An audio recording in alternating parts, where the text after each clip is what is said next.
어제 미드타운 지하철역에서 한 여성이 무차별 공격을 받아 움직이는 열차의 머리를 맞고 그대로 선로 아래로 추락해 머리에 치명상을 입는 사건이 발생했습니다. 조 바이든 대통령이 이스라엘과 우크라이나의 전쟁을 각각 지원하기 위해 1,000억 달러 규모의 안보 지원 패키지를 의회에 요청할 계획입니다. 친팔레스타인 유대인 시민단체가 연방의회를 불법 점거하며 이스라엘과 하마스의 휴전을 촉구하는 시위를 벌여 약 300명이 체포됐습니다. 뉴저지주가 한국과의 협력 강화 차원에서 한국 운전면허증 소지자들에게 시험 없이 뉴저지주 운전면허증을 발급해 주기로 했습니다. 이상은 TKC 뉴스데스크 오늘의 주요 소식입니다.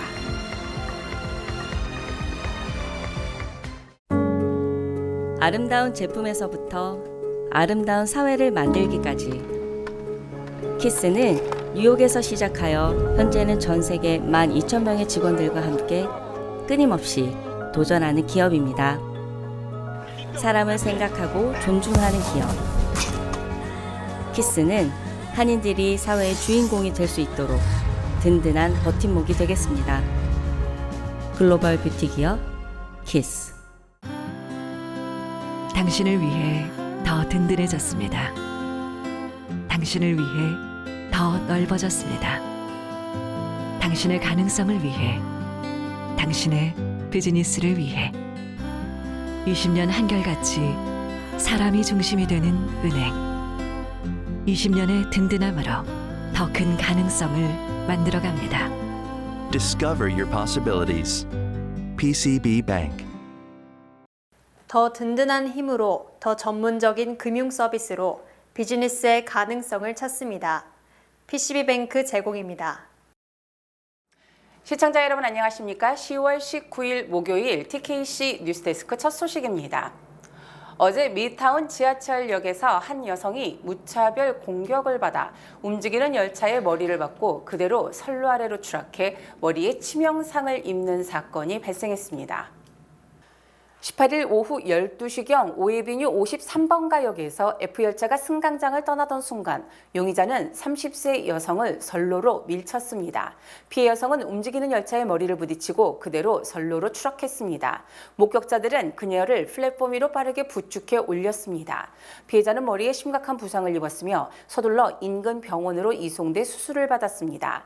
현재 피해자는 위독한 상태로 전해졌습니다. 경찰은 39세 남성 사비르 존스를 용의자로 지목, 감시 카메라에 포착된 그의 이미지를 공개했습니다. 용의자는 현장을 도주하는 과정에서 서쪽 오에비뉴 53번가역에서 마지막으로 포착됐습니다. 이번 사건과 관련해 MTA 회장 자노 리버는 코로나19 이전과 비교해 지하철 범죄율은 9% 감소했다며 그럼에도 이 여성의 가족에게 이러한 수치는 어떠한 위로도 될 수 없다고 말했습니다. 또한 무작위로 행인들에게 위협을 가해 죄 없는 뉴욕 시민들이 대중교통에 불안에 떨며 이용해야 하는 것은 옳지 않다며 이러한 문제를 일으킬 가능성이 있는 사람들이 통제 없이 도시를 돌아다니는 대신 필요한 치료를 받을 수 있게끔 해야 한다고 말했습니다. 한편 뉴욕타임즈는 올 한 해 10월 15일까지 총 15명의 시민들이 선로로 밀쳐졌다고 말했습니다. 조 바이든 대통령이 이스라엘과 우크라이나의 전쟁을 각각 지원하기 위해 1,000억 달러 규모의 안보 지원 패키지를 의회에 요청할 계획입니다. 이번 안보 지원 패키지는 이스라엘과 대만 등 동맹국에 400억 달러 규모를 지원하고 우크라이나 지원에 600억 달러를 투입하는 내용이 담겼다고 고위 당국자가 CNN을 통해 전했습니다. 이번 요청은 바이든 대통령의 이스라엘 방문 직후 이루어졌습니다. 바이든 대통령은 지난 18일 이스라엘을 방문해 베냐민 네타냐후 총리 등을 만나고 이스라엘에 대한 지속적인 지원을 약속했습니다. 전날 연설에서는 이번 주 후반 연방의회에 이스라엘 방위를 위한 전례 없는 지원 패키지를 요청할 것이라고 밝힌 바 있습니다. 친팔레스타인 유대인 시민단체가 연방의회를 불법 점거하며 이스라엘과 하마스의 휴전을 촉구하는 시위를 벌여 약 300명이 체포됐습니다. 유대국가 건설 운동을 비판해온 유대인 단체 평화를 위한 유대인의 목소리, 지금이 아니면 안 된다 소속 시위대 수백 명이 18일 연방의회 의사당 안팎에 집결해 가자지구 무장 충돌 사태에 대한 휴전을 요구했습니다. 이 대규모 시위대 중 일부는 검은색 티셔츠를 입고 의사당 인근 부지 사무동 캐논하우스 오피스 빌딩 내 원형홀에 모여서 우리의 피는 같은 색이라며 유대인들은 지금 당장 휴전하라 등의 구호를 외쳤습니다. 일부는 가자 봉쇄 공격 중단, 시오니즘은 파시즘이라고 적힌 현수막을 들고 있었습니다. 평화를 위한 유대인의 목소리는 소셜미디어 X에서 350명의 시위대가 대형 원형 홀 안에 있었고 나머지는 밖에서 시위를 벌였다고 밝혔습니다. 의사당 경찰은 약 300명의 시위대를 연행했고 이 가운데 3명은 경찰관 폭행 혐의로 기소됐습니다. 미국 외에도 영국, 스코틀랜드, 중동 등 세계 전역에서 대규모 친팔레스타인 시위가 벌어지고 있습니다. 뉴욕 곳곳에서 친이스라엘, 친팔레스타인 단체들의 시위가 이어지는 가운데 어제 퀸즈 아스토리아에서 뉴욕시 최대 규모의 친팔레스타인 시위가 벌어졌습니다. 어젯밤 퀸즈 아스토리아의 스타인웨이 거리는 친팔레스타인 시위에 참석한 1000명이 넘는 인파로 가득 메워졌습니다. 이번 시위는 뉴욕시에서 벌어진 친팔레스타인 시위 중 가장 규모가 큰 것으로 알려졌습니다. 앞서 화요일 가자지구 병원에 폭탄이 떨어져 500명이 넘는 민간인이 숨졌습니다. 시위를 조직한 네르딤 키스와니는 미국 시민으로서 우린 팔레스타인 아이들의 죽음에 세금으로 동참한 것이나 다름없다며 괴로움을 호소했습니다. 또한 그들은 앞서 시카고에서 6세 아이가 무슬림이라는 이유로 칼에 약 26번 찔린 증오범죄 사건을 언급하며 깊이 애도하는 시간을 갖기도 했습니다. 시위대는 미국의 미디어, 바이든 대통령, 캐시 호컬 주지사 등 정치인들의 불만을 표출하며 휴전이 이루어질 때까지 우리는 계속해서 시위할 것이라고 말했습니다. 같은 날 워싱턴의 캐피털 홀과 미네소타, 시카고에서도 친팔레스타인 단체들의 시위가 벌어졌습니다. 뉴저지주가 한국과의 협력 강화 차원에서 한국 운전면허증 소지자들에게 시험 없이 뉴저지주 운전면허증을 발급해주기로 했습니다. 한국을 방문 중인 필머피 뉴저지 주지사는 18일 한국경찰청과 운전면허 상호 인정 양해 각서를 체결했습니다. 오는 25일부터 효력을 발휘하며 MOU에 따라 한국과 뉴저지주에 체류하는 양국 국민은 별도 시험 없이도 자국 면허증을 현지 면허증으로 교환할 수 있게 됐습니다. 신청 자격 대상은 미국 내 1년 이상 체류 자격을 갖춘 뉴저지주 거주자로 유효한 한국 운전면허증을 갖고 있어야 합니다. 단기 방문자는 제외됩니다. 우선 뉴저지주 차량국 홈페이지에서 방문 예약을 신청하고 예약한 날짜에 방문해 준비 서류와 수수료 등을 제출하면 됩니다. 머피 주지사는 18일 윤석열 대통령을 접견한 자리에서 뉴저지주는 교통 인프라 중심지이자 바이오 IT 등 분야에 강점이 있는 곳이라며 운전면허 상호 인정 협약이 양국 국민의 인적 교류 확대에 기여하기를 바란다고 말했습니다. 머피 주지사는 서울시와도 중소기업, 스타트업 육성 등 교류 협약을 맺었습니다. 뉴욕주가 17세 이하 어린 자녀를 둔 저소득 가정에 일회성 가족 경제 지원금 1,200만 달러를 투입해 약 12만 가구가 각 100달러를 지원받을 전망입니다. 뉴욕주 빈곤가정 장애지원국은 최근 연방정부로부터 팬데믹 긴급지원기금 1,200만 달러를 확보했다고 밝혔습니다. 이에 따라 현재 뉴욕주 공공지원 프로그램에 등록하고 17세 이하 자녀를 둔 가정은 약 100달러의 지원금을 받게 됩니다. 지원 자격을 갖춘 가정에는 우편으로 지원금 수령 방법을 안내합니다. 주정부는 약 12만 가구가 이번 혜택을 받게 된다고 밝혔습니다. 캐시 호컬 뉴욕 주지사는 앞서 연방 팬데믹 기금을 성공적으로 활용한 덕에 다른 주에는 지급되지 않은 추가 자금을 확보할 수 있었다며 팬데믹으로 인한 경제적 피해로 고통받는 가정에 신속하게 현금을 투입할 수 있게 돼 기쁘다고 말했습니다. PA 프로그램은 일시적 실직 상태거나 일할 수 없는 뉴욕 주민, 초저임금 근로자, 아동 등 59만 명을 대상으로 합니다. 제약회사 파이자가 코로나19 치료제 박스로비드의 5일치 가격을 1,390달러에 책정했습니다. 파이자는 18일 코로나19 치료제인 박스로비드 5일치 가격을 $1,390에 책정한다고 밝혔습니다. 연방정부는 박스로비드 5일치에 $529를 지불했었습니다. 건강보험 부담금과 파이자가 제공하는 가격 할인 등을 고려할 때 대부분 환자가 내는 본인 부담금은 적거나 없을 예정입니다. 보험가입자는 2024년까지 무료로 박스로비드를 처방받을 수 있으며 이후에는 보험에 따라 본인 부담금이 발생할 수 있습니다. 보험에 가입하지 않은 사람들은 일반적으로 약값을 전액 지불해야 하는 만큼 연방보건복지부는 건강보험 미가입자를 대상으로 2028년까지 박스로비드를 무상 제공할 방침입니다. 파이자 대변인은 박스로비드가 코로나19 관련 입원과 사망을 줄이는 데 중요한 역할을 하는 만큼 환자나 의료진, 의료 시스템에 기여하는 가치를 기반으로 가격이 책정됐다고 밝혔습니다. 한편 박스로비드 가격 인상이 환자의 치료제 접근성을 제한할 것이라는 의사와 시민단체 비판을 받아왔던 만큼 이번 정가 공개로 비난의 목소리는 커질 것으로 예상됩니다. 아큐웨더가 최근 발표한 2023-24 겨울 날씨 전망에 따르면 북동부 전역에 걸쳐 작년보다 훨씬 더 많은 양의 눈이 내릴 것으로 보입니다. 아큐웨더는 17일 이번 겨울 뉴욕시의 적설량은 과거 평균인 29.8인치보다 약간 낮은 18.26인치가 될 것이라며 약 4일에서 7일 동안 눈이 내릴 것이라는 전망을 공개했습니다. 이는 작년 뉴욕에 내린 2.3인치의 눈보다 훨씬 많은 눈이 올 것이라는 전망이며 그에 비해 강설 빈도는 작년 기록인 4일을 웃도는 수준이 예상됩니다. 본격적인 강설 시기는 1월 말부터 2월 사이로 예상이 되며 크리스마스 등 휴일에는 눈이 내리지 않을 것으로 예상됩니다. 아큐웨더의 수석 기상학자 폴 파스텔록은 이번 겨울은 느리고 부진하게 시작될 수 있지만 시즌 후반에서는 거대한 폭풍이 찾아오는 등 서서히 고조될 것이라고 말했습니다.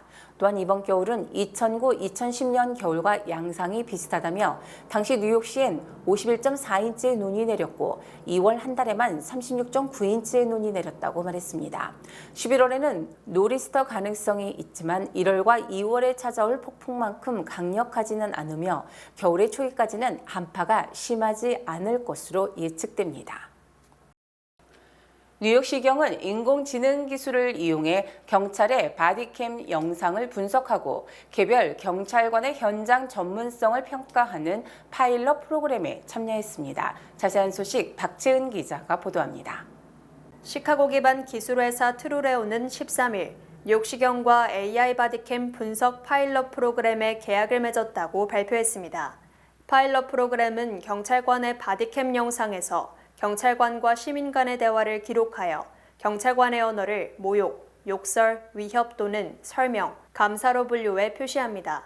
또한 체포, 수색 또는 무력 사용 등 중요한 순간들을 표시합니다. 이후 해당 상호작용을 전문적 또는 비전문적으로 평가합니다. 이러한 평가 내용은 뉴욕시경 내부 감독을 더욱 효율적으로 만들고 이를 통해 경찰 신뢰의 새로운 시대를 열 수 있다는 것이 이번 계약의 골자입니다. 그러나 민간단체들은 바디캠 영상의 데이터를 민간 기업에 전달하는 것에 우려를 표했습니다. 경찰은 수색이나 체포 중 민간인의 이름과 운전면허증 정보 등 개인정보를 묻는데 이러한 정보가 녹화 또는 녹음되는 것에 대한 문제를 제기한 것입니다. 이에 대해 트루레오 측은 자사기술이 음성 지문을 사용해 경찰관이 아닌 모든 발언자를 익명화하며 영상이 아닌 오디오 자료만 추출한다고 밝혔습니다. 또한 민간인의 개인정보를 자동으로 삭제하는 기술을 갖추고 있다고 말했습니다. 뉴욕시 최대 경찰조합인 경찰자선협회 회장 패트릭 핸드리는 뉴욕시 경찰은 이미 세계에서 가장 면밀한 조사를 받는 직원 중 하나라며 그들에게 AI 감시를 추가하는 것은 뉴욕시경의 채용 문제나 기록적인 수준의 인력 감소를 해결하는 데 도움이 되지 않는다고 입장을 전했습니다. 앞서 트루레오는 2021년 창립 이후 미국 전역의 20개 경찰서와 파트너십을 맺었으나 몇몇 경찰서는 경찰관의 비전문적 행동이 드러나기 시작하자 계약을 취소한 바 있습니다. 이번 시범 프로그램의 대상이 되는 경찰관 수와 운영기간, 비용은 구체적으로 밝혀지지 않았습니다. 새 하원의장 선출을 위한 2차 투표에서도 공화당의 짐 조던 하원 법사위원장이 또 실패했습니다.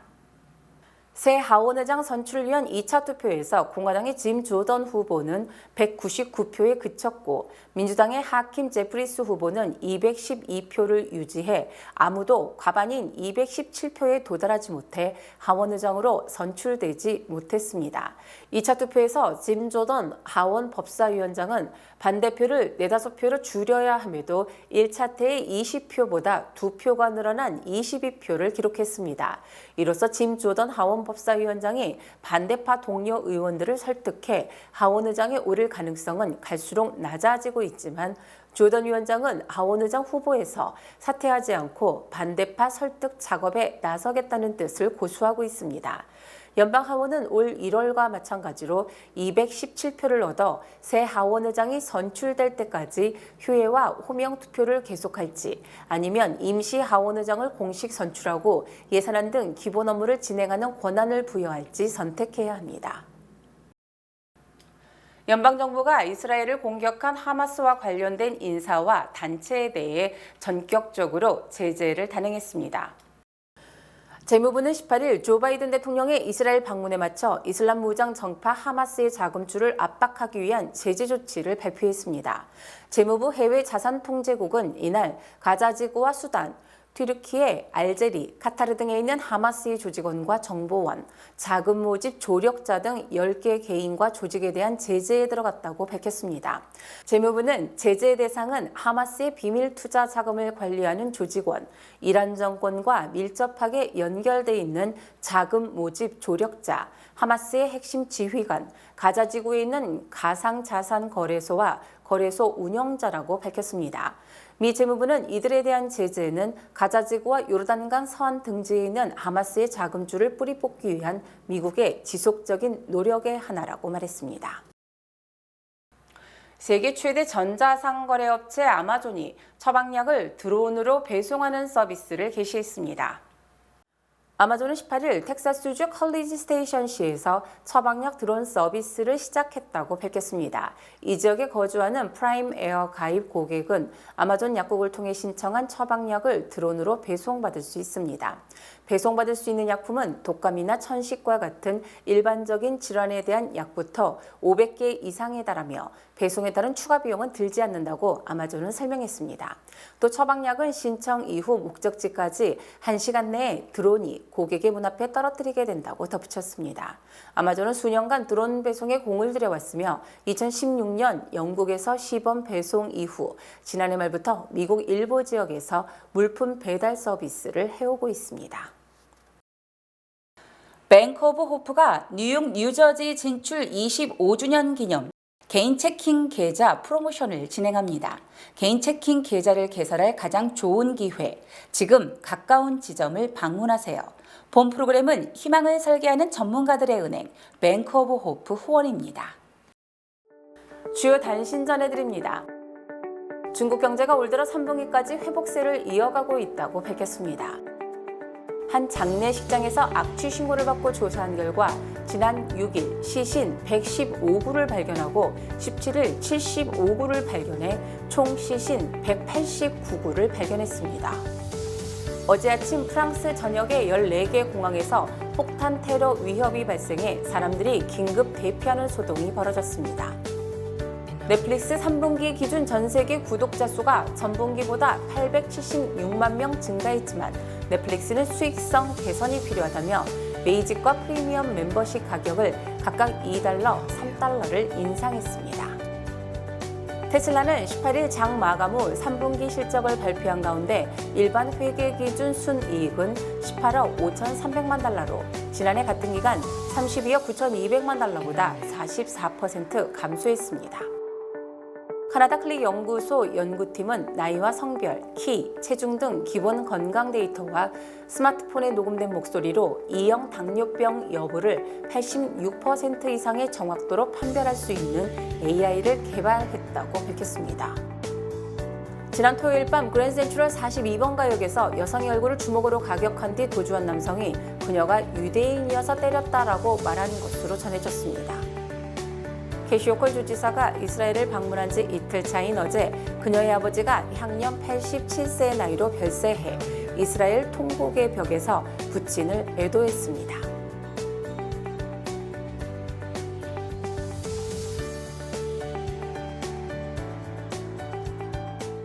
날씨 전해드립니다. 금요일인 내일은 비가 내리겠습니다. 내일 낮 최고 기온은 65도, 밤 최저 기온은 60도입니다.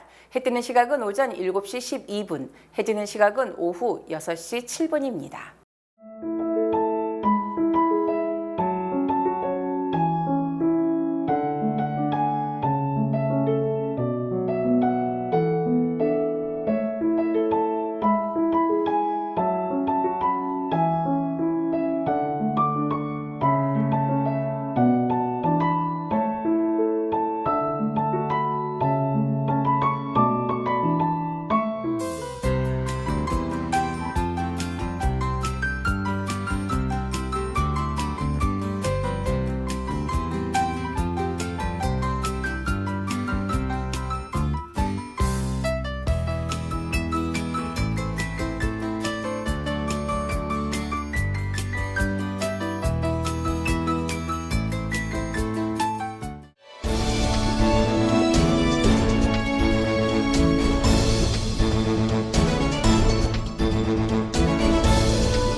프라미스 국악찬양 선교단 주최 찬양축제에 여러분을 초대합니다.